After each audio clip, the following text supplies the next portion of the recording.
about music. You will be inspired to think higher, realize your gifts. Join the Muses and Michelle and Gina. Turn this up and through your speakers is the music of music. Hello and good evening. You are listening to the Muses Behind the Music, and I am your host, Michelle Fallon. Listen, I just want to pop right into this thing tonight because I have friend, entrepreneur, the founder and CEO of the dynamic, remarkable American art dance form with roots out of Africa, called Step Afrika, as they share their joy, the freedom, totally elevating the dance idiom to another level, perceptions and concepts of dance and movement that have never really been involved in the art form before. And here they are, almost 30 years in, which is just so remarkable to me, doing this thing and making such great strides, not only within the community that they dwell, but across the globe, If you have never experienced a show, or you have never had the opportunity as a youth, as an older person, to work with Step Afrika, or to go and see the exhibit that is lying in the African American Museum, that is so hot to me too. You ought to do it. Get out there and learn about them. And you're going to hear tonight from C. Brian Williams. But before we get there, for those people who are watching and who might not have ever seen or heard anything in regards to Step Afrika, let me share a little something with you.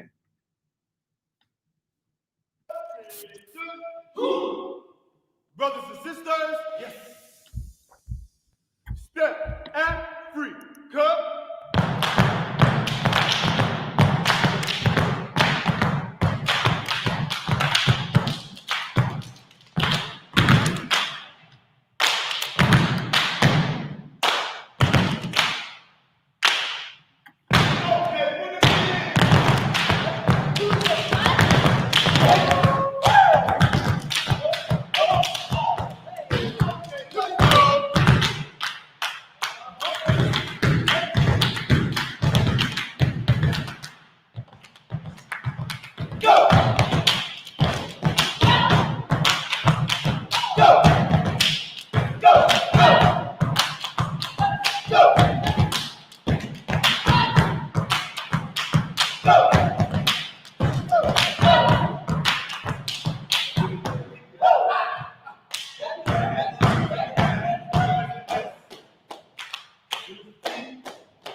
Ooh-wee! Will y'all please welcome Muses, Mr. C. Brian Williams. Hey. Hey, yo, Brian, when you see that, what are you thinking? Because first of all, I've watched it maybe 10 times, and I do the same thing every time I look at it, and I see something new. Yeah, no, for real. It's just ferocious. It's fire, it's energy. What are you thinking as you see that? I've seen it a lot of times too, and hey, it's great to be here with you, Michelle. I've been a fan of yours forever, so I'm looking forward to talking to you. Really excited.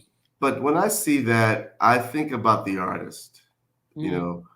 After 28 years of doing this work and stepping to every corner of the globe and nurturing so many artists along the way and providing a platform to these artists who before Step Africa existed did not have a place to share their tradition, and their talent, their unique talent. And we can talk about that. I see that. I think about them. Some of them I was looking at videos. One of the young ladies in there is now touring across the country as Donna Summer, and a national Broadway tour of Donna Summer Live. And she was with Step Africa for 7 years, and she's now doing that. I think of another young man who's leading the national tour of Stomp as we speak right now. And he performed with Step Africa for 3 or 4 years and came back and forth. And some of the artists are still with us. One of the artists is now the artistic director of Step Africa, and she used to perform. So many great artists have come through the company, and they're doing great things, not only within Step Africa, but around the world. So that's what I think of. I absolutely love the fact that you called it their talent, because that's really what it is. Have the people outside of just either being in a fraternity or sorority and they've stepped themselves, have they had formal training in any of this? I mean, because it is a talent. Lord knows my kneecaps hurt when I look at it. You know what I'm saying? So, I mean, it's so full body. And have they gone beyond that and done this in their formative years or even throughout college? Well, I think if you look at the evolution of Step Africa, we've had so many different types of artists come into the space. When I first started, I was performing, I was stepping, and I'm a traditional stepper. I learned how to step on a college campus by joining the fraternity. Didn't take any other dance classes whatsoever. So I came to Step Africa pure, loving the art form of stepping and the stage to some degree. And then as Step Africa began to develop, a lot of the women who would come into the company, they would have other training as well. Some would be trained from 3 years old and, ballet and modern and tap. And so that started to kind of shape how the company can expand and develop repertoire far beyond the step show, which is a tradition where I first practiced art form of stepping on the stage. So, and then now in the current iteration of the company, these young artists have so many skills, talented drummers, talented, West African dancers, highly trained classical dancers as well, modern dancers. And so when you see them on stage, we're still centered by stepping, but they can do a lot of different things. But stepping is the core. No, I got that. You went to the real HU. I just want to throw that out there because I mean, you know how we get those Hampton, whatever. Yeah, kudos and thumbs up to you all. And happy belated Founders Day to you, because you are a member of the distinguished men of the Alpha Phi Alpha Fraternity Incorporated Beta Chapter, spring of '89. I want to tell our Muses, that's what I call them, Brian, our listeners, our Muses. I want to tell them a little bit about you. I didn't realize until I was reading through your bio that you were living in Southern Africa. I had no idea. How cool is that? At what time? What period of time were you out there? Well, to all your young Muses who are still in college or doing things, I went to Howard University, and when I graduated, I was very intent on seeing the world. So I did an exchange program while at Howard. I went to Spain, studied Spanish, had a great time. But then when I graduated, I studied business. Instead of going straight into the workforce, I took a fellowship that took me to Lesotho, a small country surrounded by South Africa. So I was in Southern Africa in 1991. So that's my first job. And I was there for a year. And that's where I really got introduced to the richness and the beauty of traditional South African culture, Southern African culture. And really get the idea to launch Step Africa when I was there. I was there when Nelson Mandela was campaigning to be president of a now democratic and free South Africa. So, Step Africa is 28 years old. The Republic of South Africa is also 28 years old. So we kind of are growing together. along with that country. Yeah. Absolutely. What was your major at Howard? Marketing major. Wow. Business. It's all about. Hey, get real. You know, it's interesting because the arts, we have these dualities. It's the business and it's Yeah. the artistic side Yeah. to it. And you have chosen to just push yourself into the artistic and the business end of the art. Do you Yeah. miss being on stage? Like when you see your performers, is there a part of you that just wants to still be in that space, or you really enjoy what you're doing behind the scenes? Because it's a lot of work behind the scenes. Oh yeah. Look, I tell you, in terms of my evolution as an artist, as a Mm. performing artist, when I performed on stage, I loved that time. Yeah. Right. I was never blessed with the opportunity to just be an artist. I always had to also run the company. And when I was doing that, I noticed that split, that duality was difficult. You know, manage the books, book the gigs, perform in the show. It's a lot. And so what I wanted to do was provide a different opportunity for artists coming behind me. Yeah. So they could really develop the form and take it to new, exciting places that I quite honestly didn't have time to do, leading the company and also performing in the company. So when I left Step Afrika, left the stage, I was very, very excited because I was able to bring forth or provide a platform to artists to just really take us to places I had no idea we could go. Yeah. That's exactly what happened. So really, you're in South Africa, Yeah. and you're seeing so much of the stepping traditions that you're seeing bits and pieces of these things and the beautiful, rich history of the African dance form and coming out. And what really strikes you that says, I'm doing stepping? That is Right. the thing that's going to propel. Why that? Well, I'll tell you. So stepping, I learned how to step at Howard. So I already had that culture and love for the art form before I leave for the continent of Africa. So I get to Lesotho and I'm taking in all the different cultural traditional dances, the songs, the music, the people, the language. I'm learning a little bit of Sesotho, a little bit of Zulu, learning to try to understand more about the cultures.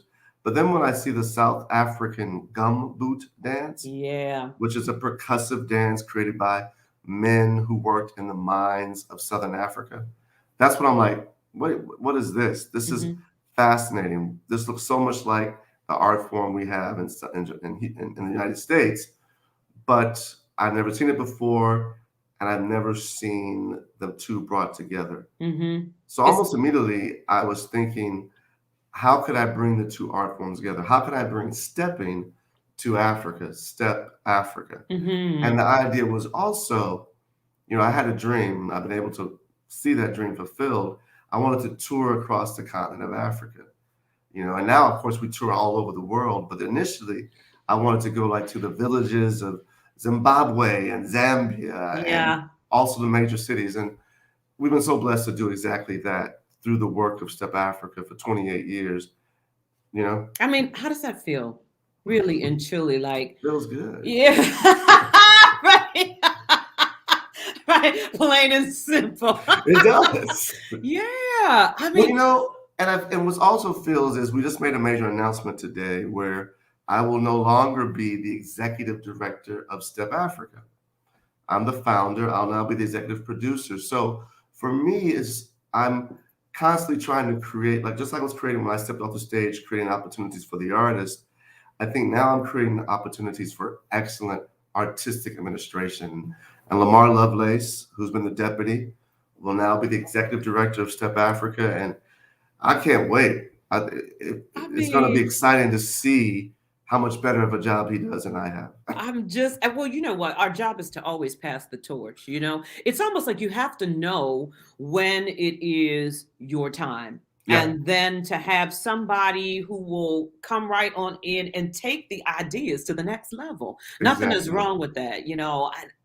That is just exciting. I love when people can have a vision, write the vision, make it plain. That's what the word in Habakkuk in the Bible talks about, right? And then you see it manifested. Like Mhm. I get goosebumps just knowing that you started this thing that is all Mhm. over the world. You all were in the White House with Obama.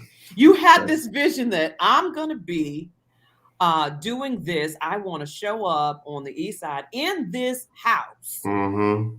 that was built by my forefathers Yeah. and mothers' hands. And Mhm. I'm going to step. I'm going to bring a tradition that they have never, those walls have never heard. Right, and the chandeliers either. You're right.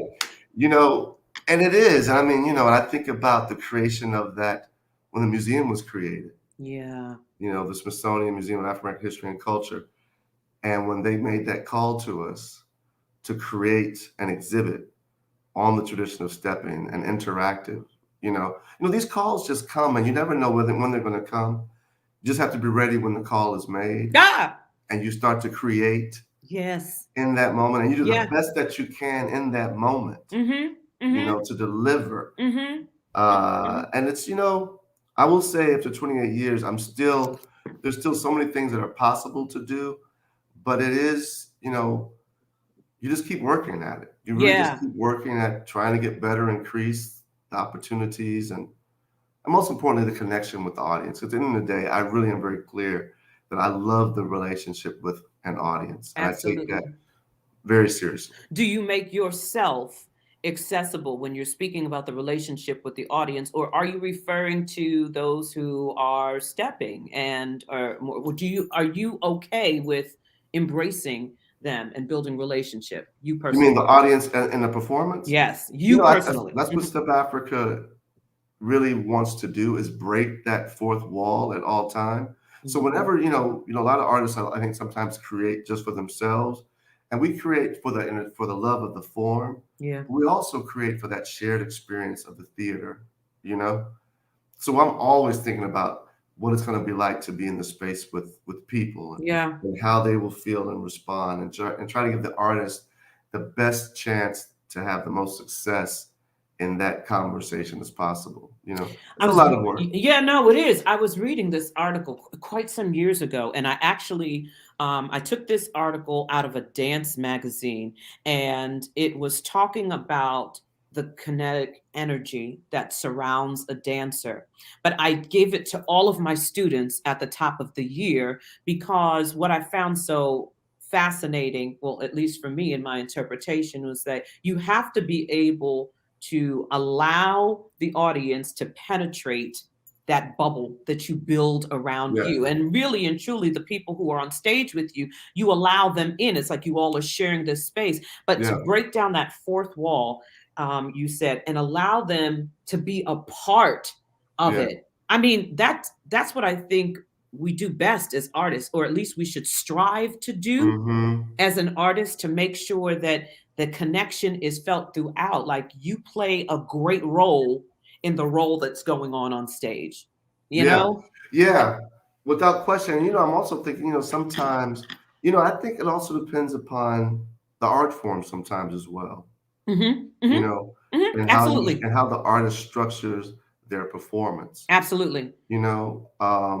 For us, that is critical. Hmm. The participatory aspect, our opportunity in the theater, we need that. We feed on that. Yes. You know, Yes. so I'm very cognizant of that and conscious of that whenever we enter the space. Yeah, I love that. I love that. So, I'm looking at your bio a little bit more that I want to share with folk. You have been cited as a civic community visionary. That's so big. By the Envy magazine, a nation builder by the National Black Caucus of State Legislators, and a minority business leader by the Washington Business Journal. Like Brian, I'm like, it's just amazing. It's just, I can only imagine that when you were writing your vision, maybe some of these things that have the phone calls and all of these things that I just listed, they weren't on your plate. They weren't on the Mhm. vision board. When you have them now and you see them, are there other things that maybe has been, you've written down and you've kind of crossed out because other things have taken place? Are you finding yourself fulfilling those lists as Step Afrika matriculates? I would say yes. I mean, I've kind of just finished a huge strategic plan. And for all the artists out there who are watching, planning does make a difference, Oh, come on, tell them. right? Tell them. And Yes. planning in advance of what you dream you want to see bring into the world Yeah. really does help. So I've worked pretty aggressively on a 5-year artistic plan as Step Afrika heads towards its 30th anniversary, Yeah. So there's some really exciting projects that I can't wait. I mean, one that we're working on now that I cannot wait for DC community to take part in is our new work called Drum Folk. Yeah, you got to break this down. We were talking a little bit about this, and this history is so rich because we find it a period in the African American experience, the African experience of drum folk. What is that all about? So look, I'm going to say there are 2 opportunities to see Drum Folk in DC in 2022. First will be at the Strathmore. The DC premiere will be at the Strathmore, the amazing music center in Rockville and Bethesda, March 2nd and 3rd. And you can go to our website to get tickets. And then we'll be at the Arena Stage in Washington, D.C. for a month, during the month of June, with this work. And I want everyone to see this work because it really it tells 2 aspects of American history that we haven't dealt with. One, the Stoner Rebellion of 1739, which is a pivotal moment in African American history, which led to the Negro Act of 1740. So stay on that Stoner Rebellion because we want to school folk too. Yeah. A lot of us have not heard about the Stoner Rebellion. Right. What is that? Well, let me tell you, 1739, South Carolina, September 9th, right? This is before the United States is even a country, right? It's the colony of South Carolina. 20 Africans, they say that they may be Angolans, and Step Afrika have to actually travel to Angola to do some further research on this, that these 20 Africans started a revolt, right? Gathering up arms, fighting in the streets of South Carolina, near Charleston, close to the Edisto River, and they're shouting freedom or liberty, and they're beating their drums while marching through. It lasted about a day, 24 hours, maybe 36 hours. Then colonists were able to organize, quash the rebellion, of course, kill the leaders of the rebellion, and, that was that. So it was a pivotal moment in American history to see freedom fighters, activists fighting against injustice and tyranny in 1739 America, before the country's even created. But what's interesting about it, and something that all Americans can think about, is what was the American response to this? So colonists were very afraid about what was happening because of the rebellion and all that. It was a problem. Yeah. So they wrote a letter to the King of England, and it became the Negro Act of 1740. And it's that act that really changed the trajectory of African experience in the Americas forever. One scholar, Dr. David Pleasant, he sometimes says that could be the moment when African people in the Americas began to, at least in the United States, continental America, had to begin shedding some of their Africanness and aggressively start to redesign and recreate the culture. Like looking at us now, Michelle, you know what I'm saying? We're African-American people, but this moment is when our names had to be changed. We forever lost the language. Yeah. We couldn't wear certain clothes.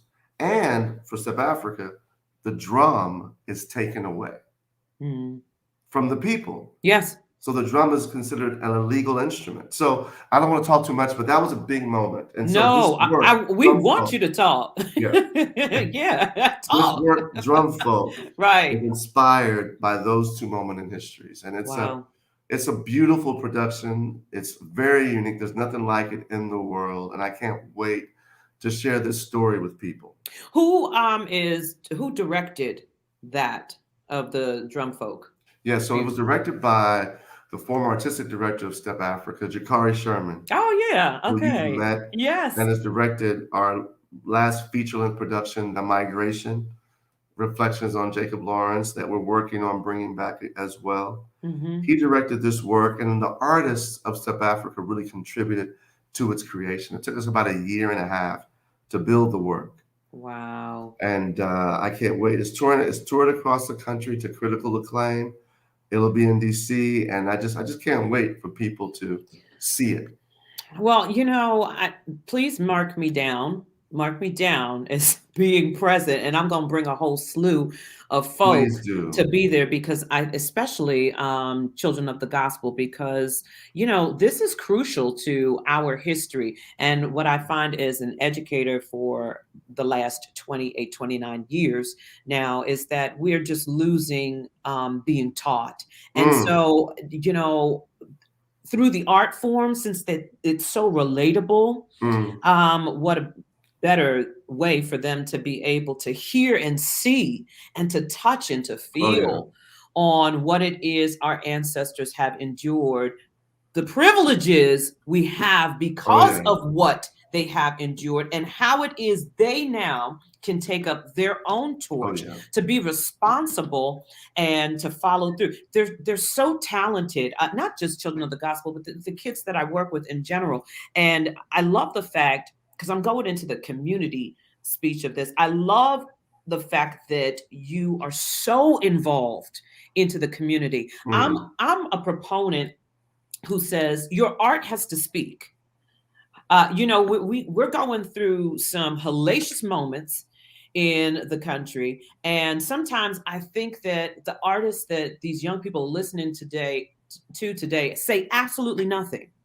And I'm always trying to get them to understand that we have a responsibility. It's like the giving back of it. So what do you do? Not just teaching the young kids about stepping, but what else are you doing in the community through Step Afrika? And not necessarily just for the youth, because I see older folks who are touched by the ministry of Step Afrika, because it is a ministry. Right. But I'm no preacher. You preach from the stage. I did, right. I mean, I was, I would need to do a little more work to lead in that way. Well, okay, right. It's a little more work. Right. But Step Afrika being in the community is always important. We have one of our dancers, a very successful dancer with the company, Joe Murchison, traveled all over the world, performed on many stages for the company, now leads our arts education programs. And I'm loving the work that he's doing with young people, because he brings the same fervor and love for the stage that he practiced as a dancer to the implementation of arts education programs, right?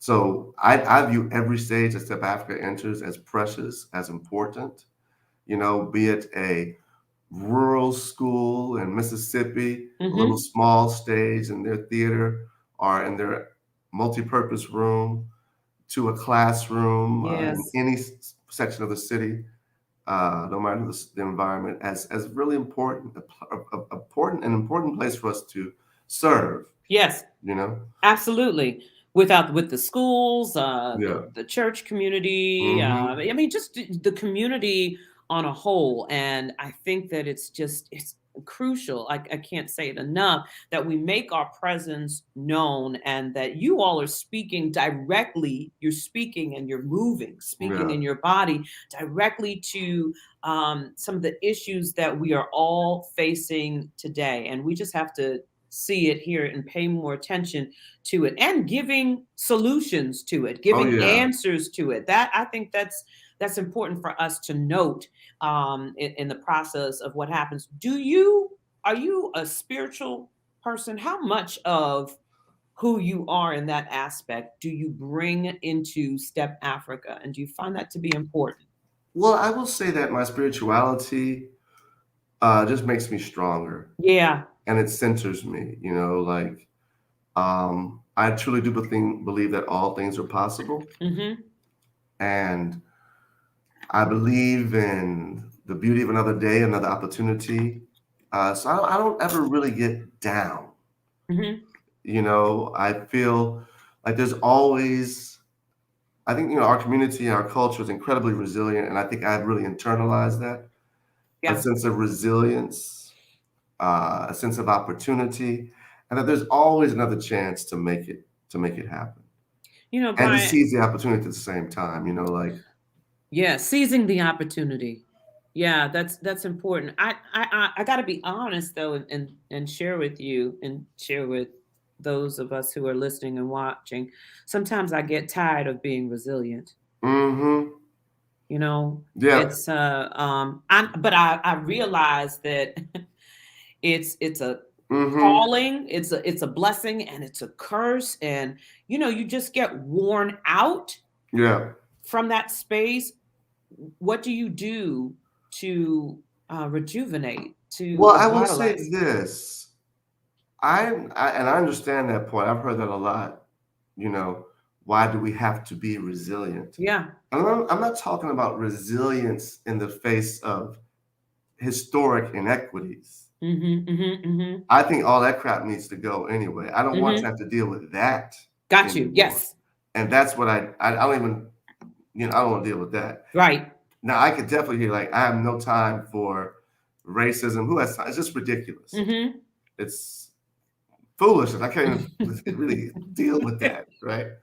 But resilience to me, I mean, we as people must be resilient, Mm-hmm. regardless of, let alone all these artificial barriers that are thrown at us. Even if we weren't, even if African Americans have to deal with the 400 years of historic inequity and structural racism in this country, which is one huge barrier to our success and our possibility. Even if that was gone and we were just simply humans in the space, we would need to be resilient in the face of challenges and True. outside. So my resilience is more about my humanity, Yeah. not these artificial barriers that have been constructed that try to limit our possibility. Now we fight those every day, without Amen. question. Like, fighting it every day. Yeah. Those barriers to me are so superficial, even though they're very real and structurally impact our life. But that has got to be fixed in so many ways. So many. But we've got to create regardless. Period. Right? That's what we are called to do. We've been summoned We have to do that. You're right. Regardless. You're right. So true. Talking about being in the creation of things, we're all coming out of this pandemic. And did you slow down in the pandemic? Not at all. I love it. That's I could have been a little slow, to be honest. You in hindsight, I could have been a little slow. But you know what? I chose another path. And you know what? I think it's timing. Someone was saying to me when we were just like slowly stepping out that and she's a gospel artist, and she's young, she's really coming on the scene right now, was just on The Voice and whatnot, and we were in this deep conversation, and she said, things are starting to really happen for me, and it's funny that it was happening at the time that we're pulling out of the pandemic. And I was like, that's God's time. And that's a good thing. While everybody else a lot of people were feeling the anxiety of the situation, and they kind of just went into chill mode. Right. Some of us who were a little wiser kept on, like you hey, got a show. We got stuff to do. We got stuff to do. And so, it was, and that's human resilience, isn't it? That's amen, bruh. Absolutely. That's what I'm talking about. Now, that's the space that I want to be in, because I feel the same way that you do. I don't want to hear the rhetoric anymore about that other stuff that is going to take forever to change. I want to be resilient as the human being that I am, that I'm still, all the trials that I face on a day-to-day basis. I'm strong, I'm persevering, I'm pushing through, and the people who are around me are feeding off of that, and they're pushing through too. So that it's like the pebble we throw into the pond. It just Exactly. ripples. It's the ripple effect of it. But what have you taken out of the pandemic, even though you didn't rest and you Yeah. found a different purpose? What have you carried out of it? Maybe the thing that you said, I will never do that again. I see now in a time where I can just Yeah. hindsight, I'm not going back to that when we Yeah. come. Mhm. That's something I'm sure all artists dealt with this. We dealt with the shock of the pandemic first, right? Mhm. Like Mhm. I was incredibly anxious. I had no idea, like all of us, Right. right? But then I remember I'm sitting in the room. Actually, this is my pandemic headquarters, actually, and Pandemic headquarters. headquarters. Because it was, all of a sudden, we were in the middle. I don't know if you know this, Michelle. We were in the middle of a really successful off-Broadway run. Oh We were no. in New York, Wow. 42nd and 7th, a beautiful small theater, New Victory Theater, there, and with drum folk when the theater shut down. Wow. So we kind of got on the train, got on the bus, and the minivans back to DC, hunkered down, not knowing what we're going to do, and we just kind of froze for a second. Sure. But then this is where the work is important. I felt it was important to keep creating. For my own sanity, I think too. So actually, in hindsight, it was good because we all, the artists of Step Afrika, we just kind of just said, let's create for this moment. Yeah. What does that look like? And we just started making videos and projects nonstop. And I love that work. I prefer this work. Yeah. But I love Right. that work. Yeah. In the moment. And how that will shape us going forward, I don't know. Like how much we'll incorporate that digital platform as aggressively as we did during COVID. I don't think that'll ever leave us, though. Yeah. It's like we just have we have another tool in the arsenal, that Exactly. we can pull from if it's necessary. And the way that technology is evolving, I'm not very good at technology. I told you that we're gonna get better one of these days. But it was in that moment for me, I learned so much more about the things that I could do to improve, what it looks like to perform online. And Exactly. it is a lot of work. Good God Almighty. Oh yeah. It's a whole different medium. Completely. And I would love for them to really dig into finding a way for artists to sing, like we want to sing online, and making it happen. You see a lot more of us teachers just stay at home and teach from home, for real. Interesting. You know what was fun about that moment? And I wonder if all artists, did this. I actually kind of enjoyed exploring what it meant to create for the digital platform and the changes that it required in us to be effective. Because what's effective live is very different. What's good TV. Yeah. There's such different worlds, how you capture it. And so working with videographers was like having a new partner in the game that I had never really played with. Wow. Technology, like spending, overnighting in the edit suite, cutting stuff, editing. That's not fun. That's not fun. But when you're in the middle of the pandemic, and I was just glad that we were working and creating something. Like we still have some of those projects online on our website. So if anybody wants to go check out what Step Afrika was doing during the pandemic, you go to our YouTube page, go to our website. You can see some of those videos that we spent a lot of time on. We need y'all Muses to make sure that you go and do that, as well as spreading the word to others who might not know, have never been in sight of Step Afrika. Y'all, you missing out. You are truly missing out if you do not take advantage of the opportunity. You all right now are getting ready to open December 9th at the Atlas Performing Arts Atlas. Center. Okay, I was about to say arena, and I didn't want to be wrong about that. At Atlas. And this is your annual holiday. It's the 10th anniversary of Step Afrika's magical musical holiday step show. It's a great show. I love the show. I love it. It's in the round. It's a lot of fun. It's a very different way to celebrate the holidays, and it's completely sold out. So Let me tell you, what show of yours has not been sold out? I yeah, mean, there's been a couple. it's been. Are you talking about back in the day when y'all first started, Well, or I mean, look, shout out to all the artists out here, but shout out also to the arts administrators, the organizations that present artists absolutely, and provide the space for artists to create and help fill the seats and all that. Our industry has been hit so hard. yeah.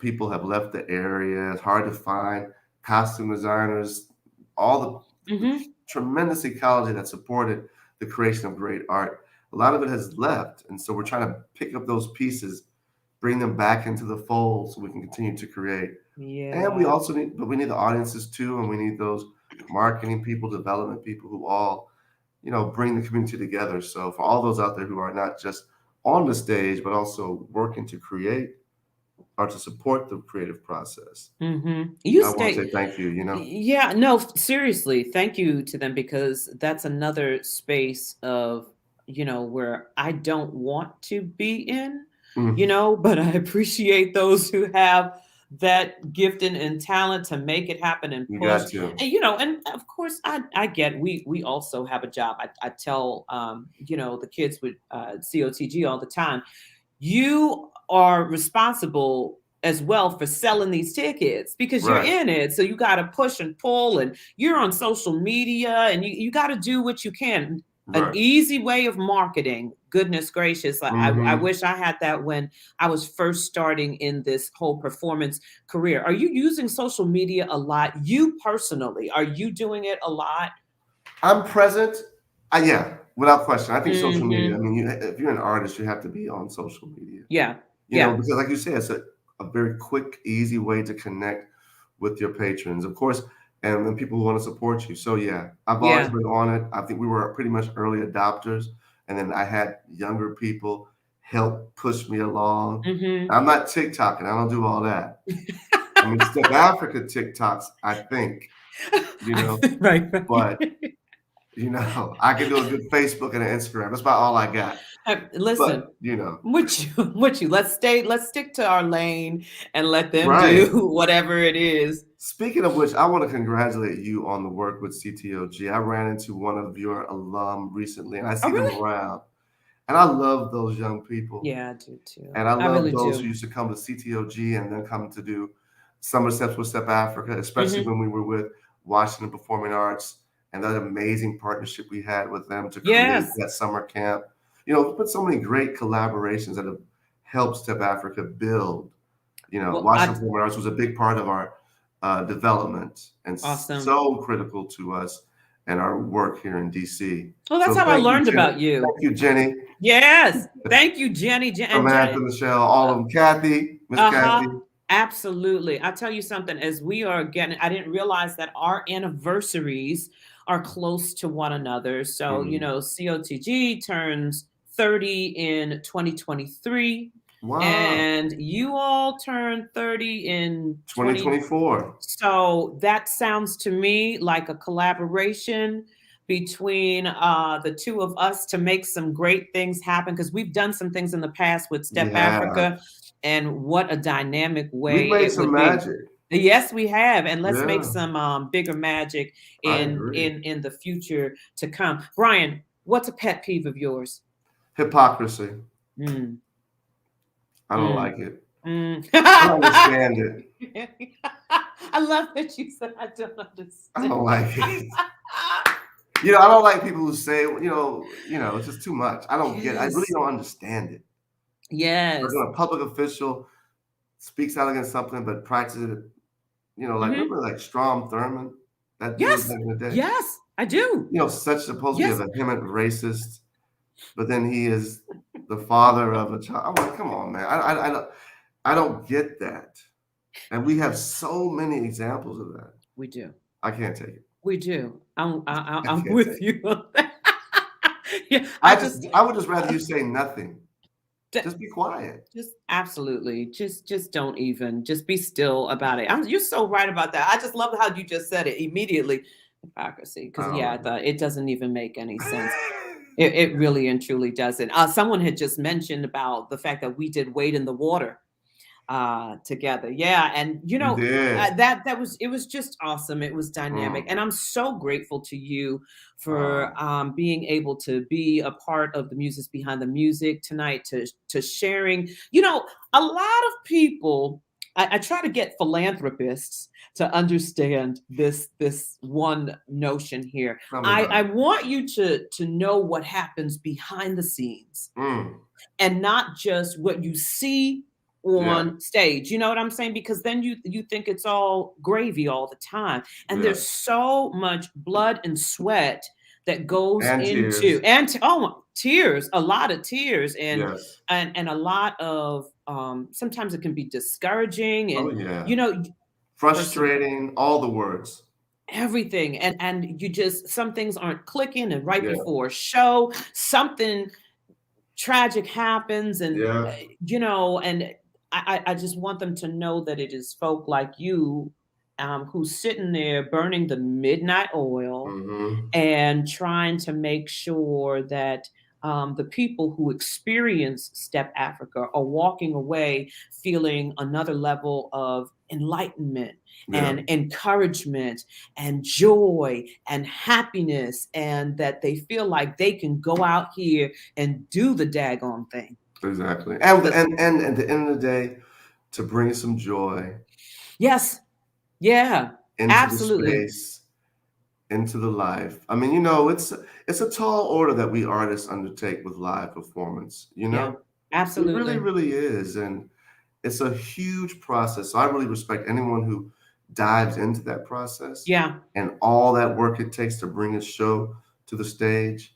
Yeah. All the work. And I want to be encouraged as we kind of get back to performing safely with each other. And, in a couple of nights, we'll have 10 shows, over the course of 2 weeks. And the audience will be at the top of my mind every night. Every night. Yeah. So for those of us who want to get in contact and learn more about Step Afrika, about C. Brian Williams, all the great things, congratulations on the new executive director coming up. Y'all can go to stepafrika with a K.com. I want to spell this out right. STEPAFRIKA. Do you put an exclamation point in your thing, or that's it? Not at the web address, stepafrika.org. .org. See, I could have jacked you up right there. Right. .org. So I don't know if you remember my goddaughter, Anise. Of course. How is she doing? She's doing fabulous, and her mother is going to see you all this weekend. So I just want you to, we are still supporters of who you are, of the whole entire troupe, and I'm looking forward to being able to go to the show as well and to seeing you all. And if they want to get in contact with you, they can get that way as well. Step Afrika. All my information is there. You can contact me via the website, and all the information is there if they want to reach me directly. Awesome. And don't forget about Drum Folk. March 2nd and 3rd, that's deep. Definitely. 2nd and 3rd, I think I wrote that in the chat a little earlier, at the Strathmore. We need to come out in droves. Are you leveraging NFTs with Step Afrika photography and the music? These are these young kids talking about NFTs, huh? No, actually, he's with us. He's grown. He's young. Kevin. How about let's make that your next show? Right. Because I don't know nothing about non-fungible tokens. Right. I'm glad I even know what it is. Okay. I know how to say it. I don't know what it is. It's next level. I'm just trying to figure out where I'm at right here for a moment. Just for a moment. Blockchain, NFT, I don't even know. I don't know, and I get them coming. But teach me. Absolutely. Oh, here's a question before you go, because this is important to them. How do you recharge your personal battery? Well, I do take breaks, you Do know? you? Oh yeah, I That's definitely take a awesome. break. I take a break. And I do sleep every night very Yes, well. that's good. I try to get a good solid 7. I really do, That's good. right? And you know, I also try to get a lot because I'm around so much energy a lot of times. Yeah, My recharge a lot of times comes with the quiet. yeah, absolutely. Like quiet moments find me a delightful person. There's a quote for something. But that's quiet is a recharge for me because that's where I can just let the battery sit for a second Yep. and I can be ready to hit it, right? Yeah. So I never have ever felt, I mean, sometimes I'll get to that line where I can't, I've done too much. I can paralyze a little bit. Mm-hmm. Luckily, in my 28 year of leading Step Afrika, it hasn't happened a lot. And so I'm trying to balance that going forward. Yeah. Breathe, give myself room to create. And I'm spending time on this question because I know a lot of artists and creative producers, we just drive and drive and drive, Yeah. you know. No break, no stop, and Just it just it doesn't work. The mm-mm. older I get, the more I realize that I have to find ways to get away. I like to get away by the water. Yeah, That's my yeah, recharge. that's your break. Yeah. And we have to create a way for the next generation to take charge and lead. Yes. I mean, quite Absolutely. honestly, that will be my most important charge. I'm more excited about that to seeing what else comes through next generational leadership than I am with my own ideas coming to the space. So with that notion, are you purposefully going out and finding young interns? Not Or young interns, okay. but we are purposely bringing people into the community, provide them with a space by which they can develop and grow, Mm-hmm. and then just trying to create other opportunities, room for them to grow within the organization, Yeah. right? So if you're a dancer, maybe you want to be the assistant artistic director, or maybe you want to be a director of a work, or maybe you want to be the artistic director, or maybe you want to have my job, or maybe you want to be, how do we create space within our organizational culture for people to expand and grow and bring their experiences to the space? I can't wait to see what that looks like. Yeah. It So takes this is time though. it really does. It really does. I remember there was a time that was a part of it for me as well with COTG, and Hmm. it still is because that's why I've had section leaders, right? Because I want them to develop the leadership Hmm. roles that will eventually maybe lead them into being a director Exactly. and what that looks like. But there are so many components to this leadership thing that I would love to have the ideas to incorporate into COTG so that they are the well rounded humans, Hmm. the well-rounded creatives, Yeah. because they need it and they can carry it into any area of the world. Yeah, they can take the mantle. And who knows where they'll go with it? Who knows? Yeah, yeah, I'm excited. I got to read uh, this out loud. Robin Faye Massey. If you don't know her, you need to know Robin, a violist who's dynamic. She is a nurse healer. I call her that all the time. She has been on the show. She's a yoga Oh, phenomenist. wow. I don't know. It's just crazy the stuff she You can come take towards her her body. class. And so she said, rest is so important. I was listening to TD Jakes one day. We were in conversation about this, Robin and I, the difference between sleep and rest, Mm. and how so many times that he was saying you can lay down and think that you are resting, but when your mind keeps going, Oh, yeah. you are nowhere close to that, and that's why you wake up so exhausted because you're not Hmm. really allowing yourself. So many artists I find are extroverted introverts or vice versa. Yes. As artists, we often attach our worth to our productivity. I know that we do this all the time. We feel like the more busy I am, I'm really doing something out here. She's on to something with that. Yes. Extrovert, introvert. That's good. Absolutely. To both of you, we appreciate the energy you place into the next generation. And I thank you, Robin, for that.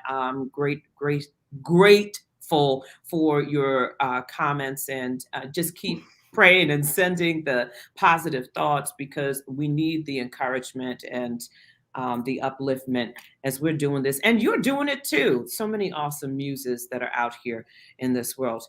See, Brian, what's the C stand for? Crazy. Ah! Come on, Crazy Brian Williams. This is so exactly. good. You remember how Fred G, remember Sanford and Son? Yes, I do. G stood for all types of things.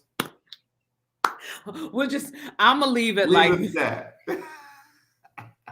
Hey, no, bro. I'm gonna tell you the truth. So my C is named after my father. Awesome. My dad's name is Connie. Oh. Connie Brian Williams. And my dad's named after my uncle Connie. So it's like a family heirloom. It is. It is. Keep passing it along. Connie Brian Williams. I love it. I love it. I love how you did the C. Brian thing, though. I love that, because we know who you are. And that's what's important. That's what's important. Yes. To all the muses that are out here listening, thank you so very much. Don't forget to like, love, share. Somebody needs to hear this conversation, and I know I'll have it on repeat so that I can be blessed my daggone self. Hey, Brian, we're going to get together, because we've been promising each other this for the last couple of years. So let's just make it happen. I can't wait. All right. Until the next time, be blessed. All right. Peace. Love you.